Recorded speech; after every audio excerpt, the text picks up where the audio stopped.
아멘. 자리에 편히 앉으시기 바랍니다. 한 주간에도 세상에서 빛과 소금으로 사시느라 수고 많으셨습니다. 근본에 일본 연락처 이사진들이 일주일간의 한국 방문을 무사히 마치고 어제 고국으로 이렇게 돌아갔습니다. 특별히 강남교회에서 베풀어 주신 사랑과 수고의 접대에 진심으로 감사를 드린다. 꼭 전달해달라라고 이렇게 말씀을 했고요.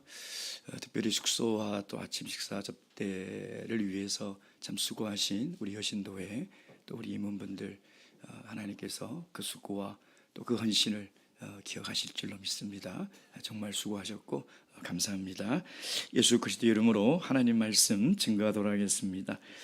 오늘 성경 말씀 마태복음 5장 38절에서 42절까지 말씀입니다. 38절에서 42절까지 말씀 찾으셨으면 저와 함께 교도하도록 하겠습니다. 제가 먼저 읽겠습니다. 또 눈은 눈으로 이는 이로 갚으라 하였다는 것을 너희가 들었으나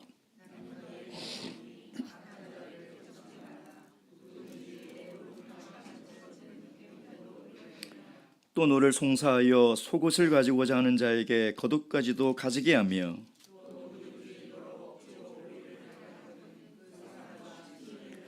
다 함께 읽겠습니다. 시작. 내게 구하는 자에게 주며 내게 꾸고자 하는 자에게 거절하지 말라. 아멘. 올 1월 인천 한 도로에서 앞차가 좀 천천히 간다고 뒷차가 경적을 울리고 쌍라이트를 막 켜면서 앞을 이렇게 지나가다가 가로막은 거죠. 그랬더니 이제 뒷차 운전자가 너무나 놀라서 내렸고 그 길을 막은 운전자도 내려서 서로 말다툼이 시작된 것입니다. 근데 그 난폭 운전을 하는 사람이 갑자기 차에 가더니 차에서 총을 꺼낸 거예요. 그 총을 꺼내와서 이렇게 위협을 하기 시작한 겁니다.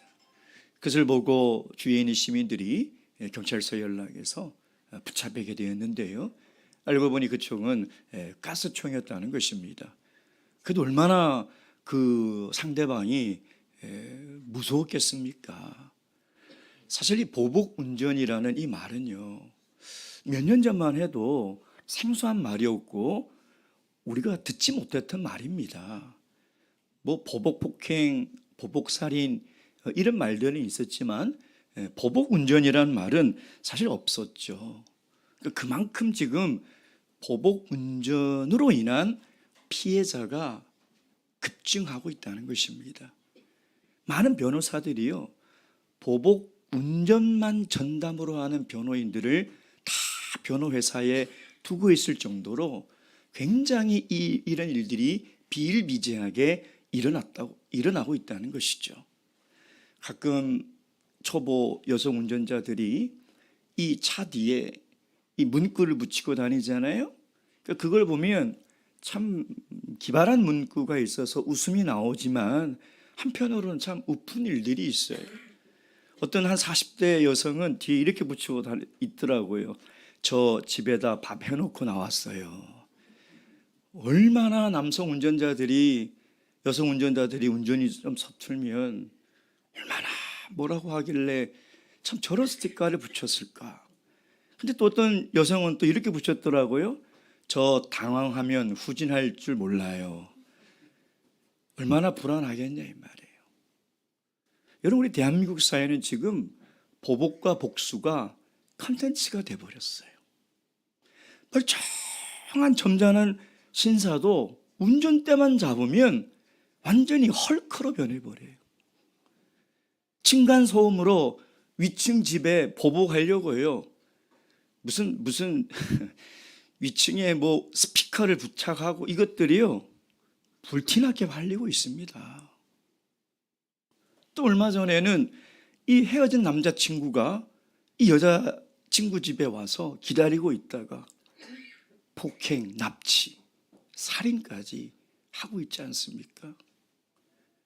이 보복과 복수는 동서고금을 막론하고 참 문학작품의 한 중요한 주제가 됩니다.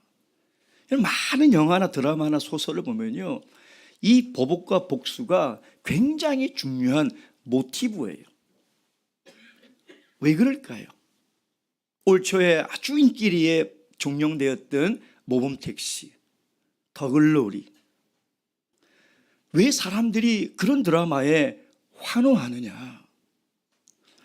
우리 인간들은, 악한 사람들은 보복을 당해야 된다는 생각이 있어요. 그걸 보고 대리만족을 느끼는 거죠. 사실 그 드라마는 현실성이 없는 내용입니다. 왜? 우리 사회는 법으로 개인 간의 복수와 보복을 금지하고 있어요. 아무리 내가 당하고 억울해도요, 보복을 하는 순간 그 사람도 범법자가 되는 거예요. 근데 우리는 그런 것을 보며 카타르시스를 느끼는 거죠. 대리만족을 느끼는 거예요. 악한 사람은 보복 당해야 된다. 악한 사람은 보복 당하는 것이 좋겠다 라는 것이 모든 인간의 보편적인 심리라는 거예요. 여러분 어떻게 생각하십니까? 근데 우리 예수님 오늘 뭐라고 말씀하고 있습니까? 예수님은 복수를 하지 말라는 거예요. 누구에게? 악한 자에게조차도 보복을 하지 말라는 것입니다. 예수님은 그 어떤 보복도 하지 말라는 것이죠. 제가 산상수훈을 설교를 하면서 그런 말씀을 드렸습니다. 수많은 그리스도인들이 이 말씀은 현실성이 없는 말씀이고 나에게 적용할 필요가 없는 말씀이라고 제껴놓고 있다는 것이죠. 여러분, 우리 얼마 전에 아브라함이 믿음의 최고 정상인 그 모리아 산으로 올라가는 것을 우리는 보지 않았습니까? 어쩌면 이 산상수훈의 이 말씀은 산상수훈의 최고봉이에요. 악한 자에게도 사랑으로 대하고 원수까지도 사랑해라. 이게 모든 그리스도인이 추구해야 될 최고봉이라는 것이죠. 동시에 기독교의 가장 중요한 핵심입니다. 그래서 이 말씀을 우리가 순종하며 살아가려면 성령의 강한 능력과 도우심이 없으면 불가능한 거예요. 이건 절대 자연적인 우리 심성으로는 살아갈 수 없는 거예요. 반드시 성령이 도와주셔야 돼요. 오늘 이 예수님께서 우리가 도저히 이해할 수도 없고 납득도 안 되고 실천도 안 되는 이 말씀을 왜 우리에게 주셨을까? 그것을 우리가 이 본문의 말씀을 통해서 한번 살펴보도록 하겠습니다.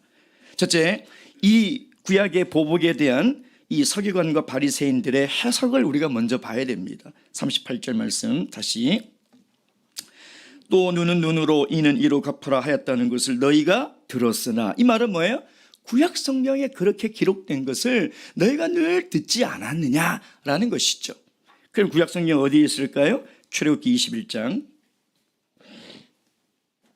22절에서 25절. 21장 22절에서 25절 다 함께 읽겠습니다. 시작. 사람이 서로 싸우다가 아이벤 여인을 다쳐 낙태케 하였으나 다른 해가 없으면 그 남편의 청구대로 반드시 벌금을 내되 재판장의 판결을 쫓아낼 것이니라. 그러나 다른 해가 있으면 갚되 생명은 생명으로, 눈은 눈으로, 이는 이로, 손은 손으로, 발은 발로, 데운 것은 데움으로, 상하게 한 것은 상함으로, 때린 것은 때림으로 갚을지니라. 레위기 24장 19절 20절 제가 읽겠습니다. 사람이 만일 그 이웃을 상하였으면 그 행한 대로 그에게 행할 것이니 파상은 파상으로, 눈은 눈으로, 이는 이로 갚을지라. 남에게 손상을 입힌 대로 그에게 그렇게 할 것이며. 신명기 19장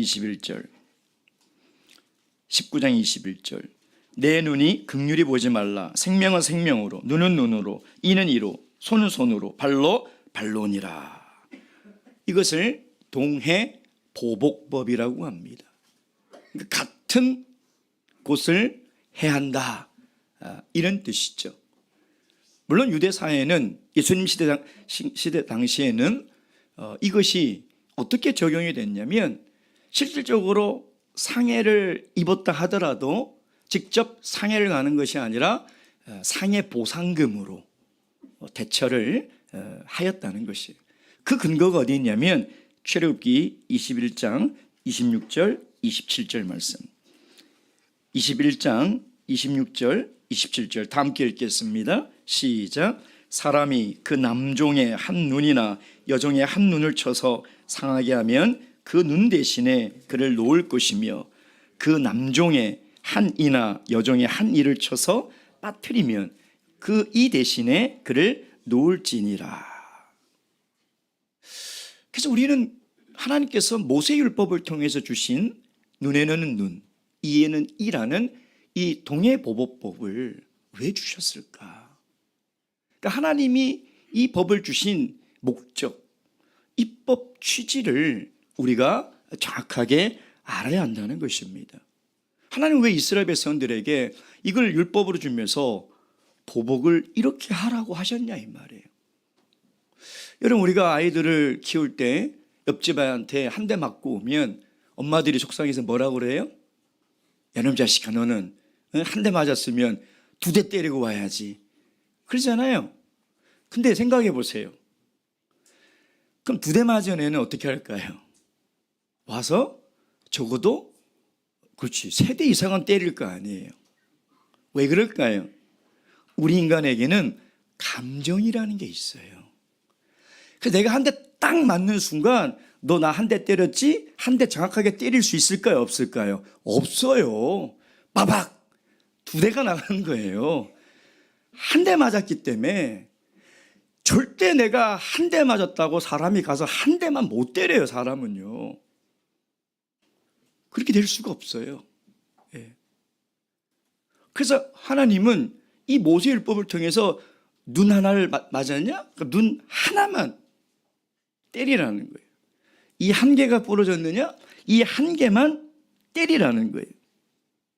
왜냐하면 하나님은 타락한 인간의 심성이 얼마나 악하고 난폭한지를 하나님은 너무나 잘 알아요. 여러분, 우리는 대로 받으면 대가 작은 게 맞죠. 말로 줘야 성이 풀려요. 그러지 않아요? 그게 우리 인간의 본성이에요. 그게 우리의 실체의 모습이라는 것이죠. 그럼 하나님이 진짜 눈에는 눈, 이에는 이로 갚으라는 이 보복을 허락한 이 법이 정말 한 대 맞았으니 가서 한 대만 때리라고 주신 것일까요? 한 대 맞아서 2대 이상 때리지 말라고 주신 걸까요? 한 대 이상 때리지 말라고 주신 걸까요? 보복하지 말라는 거예요. 하나님이 이 법을 주신 목적은 그 감정을 절제하고 통제해서 복수하지 말라는 거예요. 보복을 하지 말라고 주신 것이죠. 근데 유대인들은 이 법을 어떻게 잘못 해석했느냐? 이것을요, 확장해 버렸어요. 맹세하지 말라라는 하나님의 율법처럼 이것을 확장 해석해 버렸다는 것이죠. 사실 더 중요한 것은 이 눈에는 눈, 이에는 이는요, 개인에게 준 법이 아닙니다. 재판장에게 준 거예요. 왜 재판장에게 줬을까요? 원만하게 합의하라는 거예요. 합의하라. 근데 유대인들은 이 동해보복법을 오해해서 개인이 복수할 수 있는 원리로, 권리로 생각을 했다는 거예요. 그래서 내가 이만큼 당했으니 내가 가서 이만큼 하는 것은 율법에 있지 않느냐라고 이 법을 오해했다는 것이죠. 하나님이 이 법을 주신 취지는 그게 아니에요. 서로 간에 그런 신체상의 상해나 재산상의 손실이 있을 때 원만하게 합의를 해라.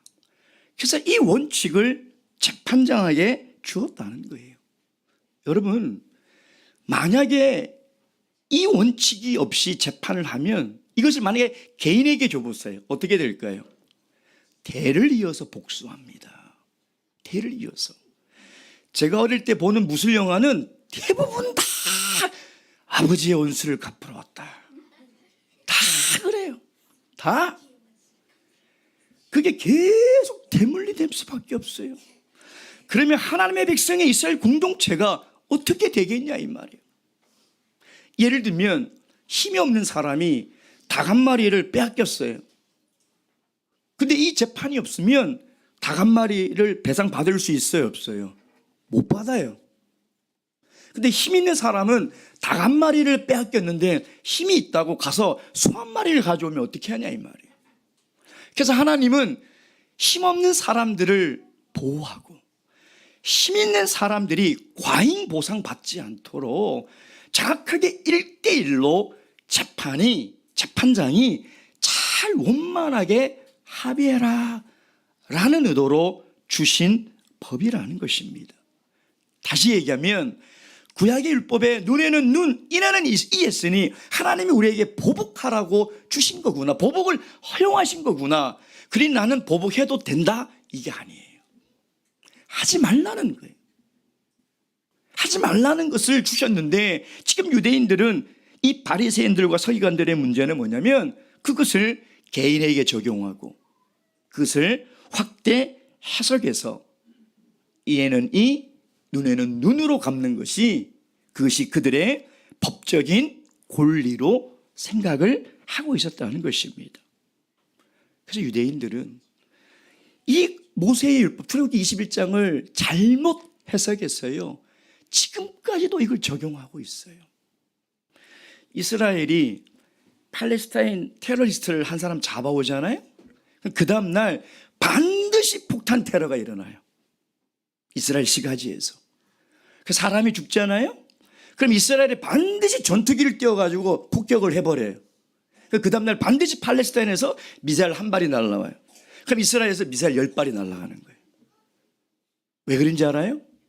하나님이 눈에는 눈, 이에는 이라고 보복하라고 명령하셨다고 이해를 하고 있다는 것이죠. 여러분, 이렇게 하나님이 주신 이 율법의 취지와 목적을 모르면요, 그 불행의 악순환이 수천 년 동안 끊이지 않는다는. 하나님이 이 법을 주신 것은 보복하지 말라는 거예요. 복수하지 말라고 주셨다는 거예요. 그럼 오늘 예수님은 이 법을 어떻게 해석하고 있습니까? 39절 말씀. 39절 다 함께 읽겠습니다. 마태복음 5장 39절 시작. 나는 너희에게 이르노니 악한 자를 대적하지 말라. 누구든지 내 오른뺨을 치거든 왼편도 돌로 대며. 이 보복의 법칙을 타리오의 법칙이라고 합니다.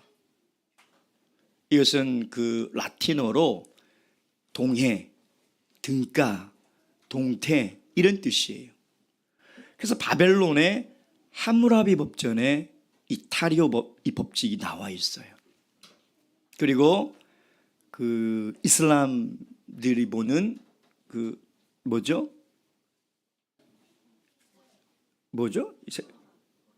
토라? 아니. 코란에도 나와 있고요. 그래서 이슬람 교도들은 지금도 이걸 적용해가지고요, 진짜 눈을 빼요. 팔을 잘라요. 실제로 그래요. 예. 이 법을 그대로 적용하는 거죠. 예. 이 모세의 율법, 그러니까 그 당시에 이 동해보복법은 어떻게 보면 정의사회 구현과 이 질서를 위해서 적용됐던 그런 법이었다는 거예요. 근데 예수님이 뭐라고 해요? 38절 너희가 들었으나, 구약의 그런 율법을 들었으나 나는 너희에게 이르노니. 지금 계속 똑같은 패턴으로 말씀하고 있잖아요. 그 말은 뭐예요? 너희가 잘못 이해하고 있다는 거예요. 그렇게 잘못 이해해서 잘못 적용하고 살아가고 있으니 내가 원래 이 율법의 의도와 취지를 설명하겠다는 거죠. 내가 율법을 폐하러 온 것이 아니라 그 율법을 완전케 하러 왔기 때문에 그 율법의 원래의 진리를 내가 설명하겠다라는 것입니다. 한 걸음 더 나아가서는 이 모든 그리스도인들이 산상수훈을 통해서 바리새인과 서기관보다 더 나은 의를 이루며 살아갈 수 있는 참된 하나님의 백성이 되기를 바라는 마음으로 이 율법의 의미를 지금 이스라엘 백성들에게 또 오늘 우리들에게 설명을 하고 있는 것이에요. 예수님이 이 보복에 대한, 이 모세율법의 보복에 대한 예수님의 해석은 뭐냐? 보복하지 말라는 거죠. 그 방법이 뭐예요? 나는 너에게 이르노니 악한 자를 어떻게 해요? 대적하지 말라. 악한 자를 대적하지 말라. 이 구절만큼 기독교 역사에 논란과 논쟁이 많고 오해가 많은 구절도 없어요. 정말 어려워요. 저도 이 구절을 해석한 이 주석서들을 몰라도 뭐 한 10권에서 20권 정도는 아마 봤을 거예요. 근데 너무나 많은 해석들과 너무나 많은 견해와 너무나 많은 논쟁들이 있는 이 말씀이라는 것입니다. 그걸 오늘 이 시간 하나하나 다 우리가 할 수는 없어요. 그러나 간단하게 악한 자를 대적하지 말라는 것이 도대체 무슨 의미인지를 우리가 한번 살펴봐야 된다는 것입니다. 대적하지 말라는 이 명령의 의미는요, 어떤 사람이나 어떤 것에 대해서 저항하거나 반항하지 말라는 뜻이에요. 근데 문제는 뭐냐면 도대체 이 악한 자가 누구냐는 거죠. 그래서 어떤 신학자들은 그러면 악한 마귀에게도 반항하지 말고 대적하지 말라는 것이냐? 그렇지 않죠. 베드로전서 5장 9절 말씀 보겠습니다. 베드로전서 5장 9절.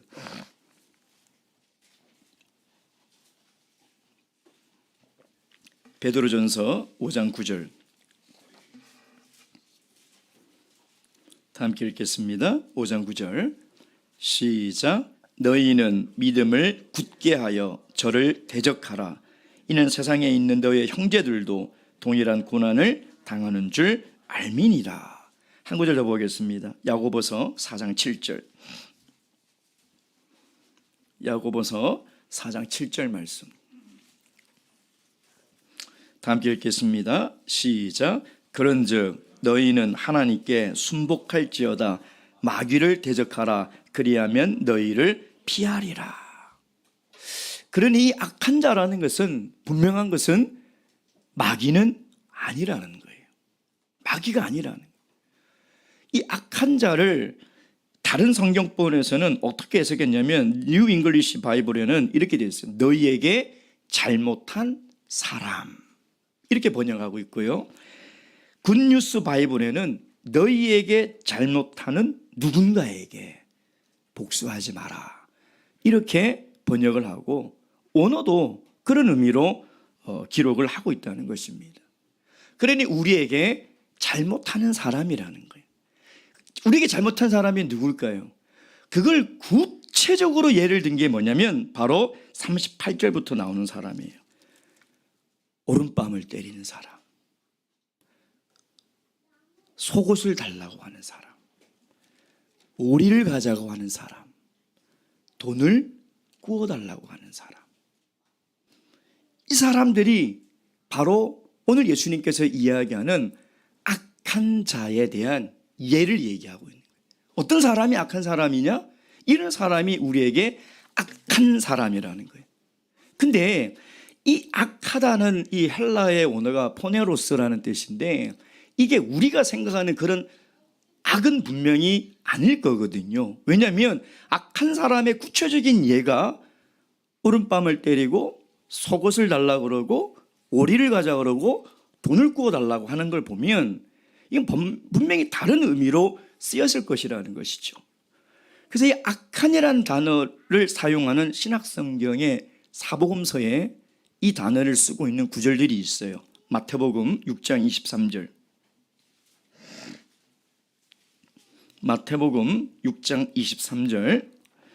눈이 나쁘면, 이게 악한이라는 단어, 포네로스라는 단어를 쓰고 있는, 눈이 나쁘면, 이 나쁘다. 온몸이 어두울 것이니 그러므로 내게 있는 빛이 어두우면 그 어둠이 얼마나 더하겠느냐. 마태복음 7장 17절. 7장 17절.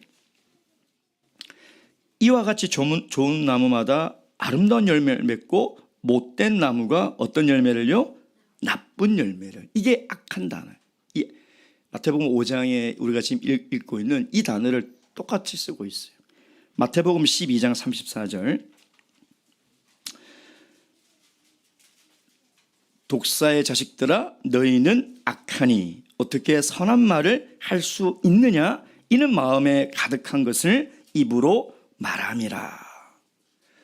그래서 신약 성경에 이 악하다는 단어의 용례를 다 종합해 보면 어떤 의미냐면 타락해서 그 심성이 바른 것과 참된 것과 거짓된 것을 구별하지 못하는 상태.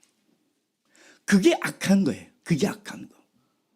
우리가 생각하는 그런 악이 아니라 빛이 없어서 타락한 심성 그대로 있어서 무엇이 빛이고 어둠이고 무엇이 참이고 거짓인지를 구별을 못하는 그런 사람을 이야기를 하고 있다는 것입니다. 그래서 이 구절은 제가 방금도 말씀드렸지만 이 기독교 역사에 너무나 많은 오해와 또 논란과 논쟁이 있어요. 그 제일 대표적인 게 뭐냐면 19세기 러시아의 대문호 톨스토이. 이 사람은 소설가이면서 사회혁명가입니다. 내가 아는 것이라는 그 책에 그가 어떻게 기록하고 있냐면 나는 산상수훈의 예수님의 이 말씀을 읽고 이 말씀은 그냥 예수님이 하신 말씀이 아니라 문자 그대로를 지켜야 한다고 깨달았다. 이렇게 쓰고 있어요. 그래서 톨스토이가 주장하는 게 뭐냐? 악을 대적하는 경찰? 그거 두면 안 된다는 거예요. 악을 대적하는 군대?